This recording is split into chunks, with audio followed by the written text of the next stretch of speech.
Please welcome Mr. Tim CLUE. You know, I don't know if anybody's in debt tonight, but if you are, I'm going to tell you right now not to worry about it, because I used to worry about it, and it doesn't help at all. I used to be in a little bit of debt, and it bothered me a lot. Now I'm in a lot of debt, it just bothers me a little. And I know why. It's because I figured it out. I finally hit the number. And you know what's key about the number is that you don't even know what the number is until you hit it. And then one day you're home, you're just kind of looking through the bills to discover the MasterCard, the Visa, and all of a sudden it hits you. Wow.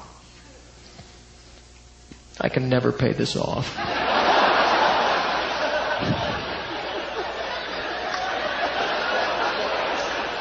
Well, maybe if I... No. All right, let's go to Target. I'm buying a big screen. Who wants one? Come on. Follow me. Yeah, we're going to have some fun. I don't care what it is. We are living the Visa Loca. We are going to go out and spend like crazy. I'll tell you, that is the best feeling, just hitting that number, because you're like, woo! Whatever happens, happens.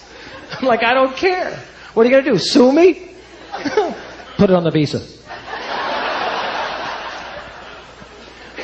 My brother was always calling me up. He's like, when are you going to take responsibility for this? I'm like, okay, I will. So I got some caller ID. Now I don't have to talk to him anymore about it. I feel really good about that. But why be ashamed? Why be ashamed of your debt? If you have debt, be proud. It took you years to build up that deficit. Hold on to it. Cherish it. Pass it on. That's a good idea. I say if you have debt, leave it to your kids. Give them something money can't buy. At 23%, that's a gift they're going to remember long after you're gone.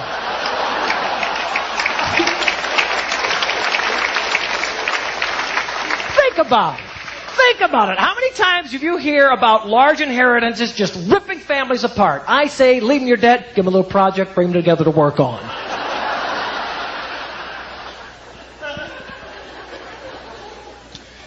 Don't worry about it. I mean, I put debt in the plus column of my life. That's how serious I am about this. Because you know what? After all these years of having debt now, I got bill collectors I consider to be pretty darn good friends. I got good friends that don't call me for months. I got a guy I owe 10 grand to, checks in on me every single week. That's a good buddy. He calls me up, he's like, hello, Mr. CLUE, this is John from Bank One. I'm like, hey, John, sorry I missed your call last week. Shopping at Target. Mr. CLUE, we see no payment to post to your account for 17 months, and we're becoming somewhat concerned. I said, John, I am glad you called because, man, I am concerned about it too.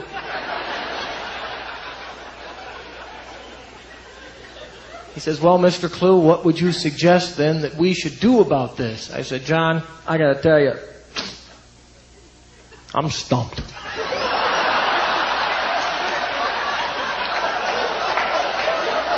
I'm broke too, so if you got some ideas, I'll work with you.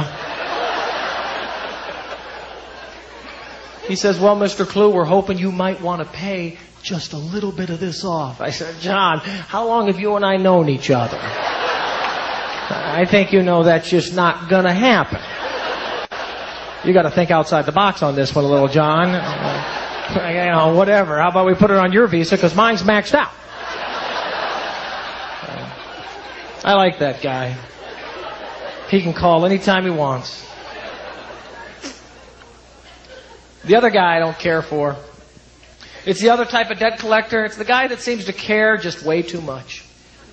Hello, Mr. CLUE. This is Jim from Bank One Visa. How are we doing today? I'm like, Jim, I'm fine, but gosh, it sounds like you need to go potty.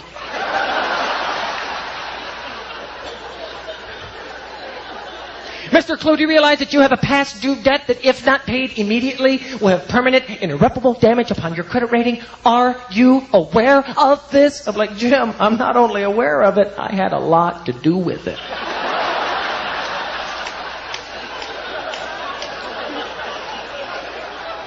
Well, what then do you suggest that we should do about this? I said, Jim, I'm going to suggest what I've been doing all along. You should think about it too. Let it go.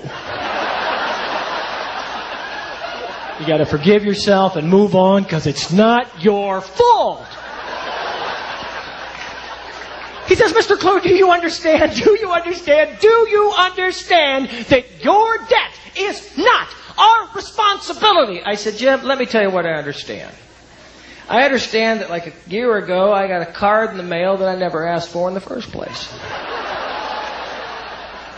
In fact, from what I know, your company gave me your seal of approval. I never asked for your approval, but you gave it to me anyway. Now I've made some impulse buys that perhaps got us in a little bit of a pickle. But it's our pickle, and I think we can work our way out. But Jim, I want you to take the right attitude about this. I want you to think about the good things that you've helped me buy over the years. Because I got crap in this house I could have never afforded without the help of your company.